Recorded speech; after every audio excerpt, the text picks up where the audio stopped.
Hello বন্ধুরা, আপনাদের সকলকে নতুন একটি ভিডিওতে স্বাগত জানাই। বন্ধুরা, আপনাদের নদিয়া ডিস্ট্রিক্টে আপনাদের কিন্তু কোর্টে নিয়োগ করা হচ্ছে, যেটা কিন্তু আপনারা সকলেই আবেদন করতে পারবেন। এখানে আপনাদের ওয়াক ইন ইন্টারভিউ এবং আপনাদের কম্পিউটার টেস্টের মাধ্যমে আপনাদের কিন্তু এখানে নিয়োগ করা হচ্ছে।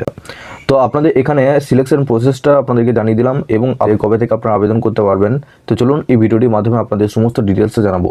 তার আগে আপনাদের কাছে একটাই রিকোয়েস্ট করবো, চ্যানেলে নতুন হলে চ্যানেলটিকে অবশ্যই সাবস্ক্রাইব করে বেল নোটিফিকেশনটি অল করে রাখবেন এই ধরনের নতুন কিছু আপডেট সবার আগে পাওয়ার জন্য।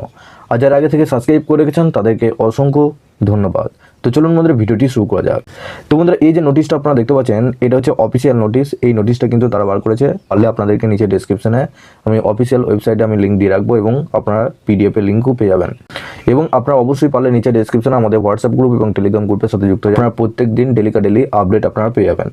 তো উপরে দেখুন, এখানে বলা হয়েছে যে অফিস অফ দ্য ডিস্ট্রিক্ট জাজ নদিয়া, এখানে আপনাদের ইংলিশ ডিপার্টমেন্টে নিয়োগ করা হচ্ছে এবং এখানে আপনাদের দুটো পোস্ট এখানে নিয়োগ করা হচ্ছে, যেটা একটা stenographer and bench clerk in fast track court only. এখানে বলা হয়েছে name and number of the vacancy of the post. এখানে আপনাদের কতগুলো পোস্ট আছে। সবার প্রথম স্টাইপিস্ট, এখানে এই পোস্ট আপনাদের একটা আপনাদের ভ্যাকেন্সি রয়েছে এবং আপনাদের বেঞ্চ ক্লার্কে আপনাদের দুটো ভ্যাকেন্সি রয়েছে।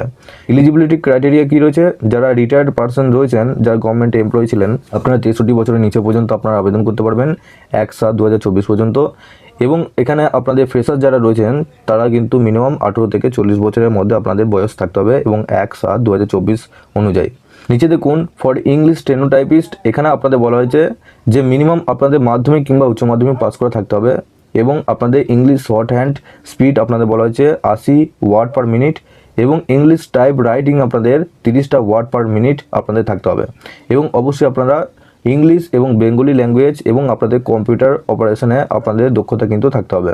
নিচে দেখুন আপনাদের বলা হয়েছে বেঞ্চ ক্লার্ক, এখানে আপনাদের মাধ্যমিক কিংবা আপনারা উচ্চ মাধ্যমিকে পড়াশোনা করলে আপনারা কিন্তু এখানে আবেদন করতে পারবেন। এখানে অবশ্যই বাংলা এবং ইংলিশ ল্যাঙ্গুয়েজ জানতে হবে, এর সাথে কম্পিউটার নলেজ কিন্তু থাকতে হবে। এখানে আরও আপনাদের বলা হয়েছে, এখানে পে স্লিপটা আপনারা দেখে নেবেন। আপনাদের রিটায়ার্ড পার্সন আলাদা এবং আপনাদের যারা ফ্রেশার রয়েছেন তাদের জন্য আপনাদের এখানে আলাদা আলাদা বলেছে। সবার প্রথম এখানে ফ্রেশারদের জন্য স্টেনোটাইপিস্ট এখানে বলা হয়েছে 28,900 এবং বেঞ্চ ক্লার্ক এদের জন্য আপনাদের লেভেল 6 অনুযায়ী 22,700 আপনাদের বলা হয়েছে। আপনাদের যেভাবে আপনারা গভর্নমেন্টের হাউস রেন্ট, মেডিকেল অ্যালাউয়েন্স এবং আদার্স যে সমস্ত ফেসিলিটি আপনারা পেয়ে থাকেন সেগুলো কিন্তু আপনারা এখানেও পেয়ে যাবেন। নিচে আসবেন, এখানে আপনাদের বলা হয়েছে সিলেকশন প্রসিডিওর, এখানে আপনাদের কিভাবে সিলেকশনটা করা হবে। তো বেঞ্চ ক্লার্কের জন্য আপনাদের সবার প্রথম আপনাদের এলিমেন্টারি টেস্ট হবে, তারপর কম্পিউটার টেস্ট, তারপর আপনাদের ইন্টারভিউ হবে, ইন্টারভিউর পর আপনাদের ডকুমেন্ট ভেরিফিকেশন হবে। আর এখানে নিচে দেখুন আপনাদের স্টেনোটাইপিস্ট এখানে বলা হয়েছে সবার প্রথম এখানে আপনাদের ওয়াক ইন ইন্টারভিউ হবে, তারপর আপনাদের টাইপিং টেস্ট হবে, তারপর আপনাদের কম্পিউটার টেস্ট হবে। নিচে দেখুন এখানে আপনাদের ডকুমেন্ট আপনাদের কী নিয়ে যেতে হবে। এখানে আপনাদের এডুকেশন কোয়ালিফিকেশন আপনাদের ডকুমেন্টে লাগবে এবং কম্পিউটার নলেজ সার্টিফিকেট লাগবে, ফটো আইডেন্টিটি প্রুফ হিসেবে ভোটার কার্ড, আধার কার্ড, ড্রাইভিং লাইসেন্স যে কোনো একটা দিলেই হবে। প্রুফ অফ রেসিডেন্স হিসেবে আপনার আধার কার্ড দিতে পারেন, প্রুফ অফ এজ হিসেবে আপনার আধার কার্ড দিতে পারেন, certificate of extra curriculum activities, আপনাদের সার্টিফিকেট বা আলাদা কোনো কিছু এক্সট্রা যদি কোয়ালিফিকেশন থাকে সেক্ষেত্রে আপনারা অ্যাড করতে পারেন। পেনশন পেমেন্ট অর্ডার অর্থাৎ পিপিও, আপনাদের যে নাম্বার বা আপনাদের পে স্লিপ রয়েছে, লাস্ট পে সার্টিফিকেট বা স্যালারি স্লিপ যেটা রয়েছে আপনাদের রিটায়ার্ড পার্সনের, তো তারা কিন্তু এখানে দিয়ে দিতে পারেন। এবং release order from government service in case retired employee, অর্থাৎ যারা রিটায়ার্ড এমপ্লয়ি রয়েছেন তো তাদের কিন্তু গভর্নমেন্টে আপনারা যে চাকরি করেছেন তার একটা কিন্তু অর্ডার কিন্তু আপনাদের লাগবে। এখানে নিচে দেখুন অ্যাপ্লিকেশন প্রসিডিওর, এখানে আপনাদের সবার প্রথম একটা অ্যানেক্সার 1 ফর্ম রয়েছে, সেই অ্যানেক্সার 1 ফর্মটা আপনাদের এই ঠিকানায় কিন্তু আপনাদের ড্রপ বক্সে ফেলতে হবে। এখানে ইংলিশ ডিপার্টমেন্ট, ডিস্ট্রিক্ট জাজ court Nadia along with required document with enclosed envelope এবং আপনাদের খামের ভেতরে ভরে mentioning clearly the name of the post apply for on top of the envelope, অর্থাৎ আপনারা যে পোস্টের জন্য অ্যাপ্লাই করছেন সেটা কিন্তু খামের ওপরে কিন্তু আপনাদেরকে লিখতে হবে। আপনাদের বলা হয়েছে 1/7/2024 থেকে আপনাদের শুরু হয়েছে অ্যাপ্লিকেশন এবং আপনাদের শেষ হবে 15/7/2024 11টা AM এবং 5টা PM এবং আপনাদের এখানে 5টা পর্যন্ত এখানে কিন্তু অ্যাপ্লিকেশন রিসিভ তারা করতে পারবে। এরপর বন্ধুরা একটু নিচে আসবেন, ওই আপনাদের পিডিএফের মধ্যেই আপনাদের অ্যানেক্সার 1 যে ফর্মটা রয়েছে সেই অ্যানেক্সার 1 ফর্মটা আপনাদের ফিল আপ করতে হবে। তো সবার প্রথম এখানে আপনাদের একটা চিঠির মতো উপরে লেখা রয়েছে to chairman district recruitment committee. নিচে দেখুন এখানে পোস্ট অ্যাপ্লাই ফর, এখানে যে পোস্টের জন্য অ্যাপ্লাই করছেন সেই পোস্টের নাম লিখবেন। ওপরে আপনাদের পাসপোর্ট সাইজের রঙিন একটা পাসপোর্ট সাইজের ফটো এখানে চিঠি দেবেন।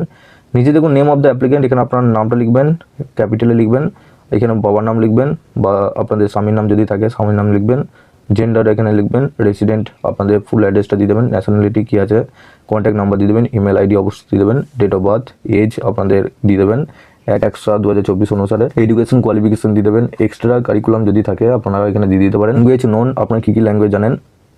ডিগনেশন of last post for retired employee, অর্থাৎ আপনাদের রিটায়ার্ড এমপ্লয়ি যারা রয়েছেন তারা কোন পোস্টে আপনারা ছিলেন সেই পোস্টের নাম এখানে লিখবেন। ডেট অফ রিটায়ারমেন্ট, অর্থাৎ কোন ডেটে আপনারা রিটায়ার্ড হয়েছেন। Name of the department and office from where retired, অর্থাৎ আপনাদের অফিস এবং ডিপার্টমেন্টের নাম এখানে আপনাদের লিখতে হবে। এবং এখানে দেখুন পিপিও নাম্বার, অর্থাৎ এখানে আপনাদের যে আপনাদের পিপিও নাম্বার রয়েছে সেই পিপিও নাম্বারটা এখানে বসাবেন। Last pay certificate or salary slip, আপনাদের লাস্ট পে সার্টিফিকেট এবং স্যালারি স্লিপ যেটা আছে সেটা এখানে দিয়ে দেবেন। এবং experience in government office for retired employee, অর্থাৎ ক বছরকে এখানে আপনাদের এক্সপিরিয়েন্স আছে সেটা কিন্তু এখানে আপনাদেরকে লিখতে হবে।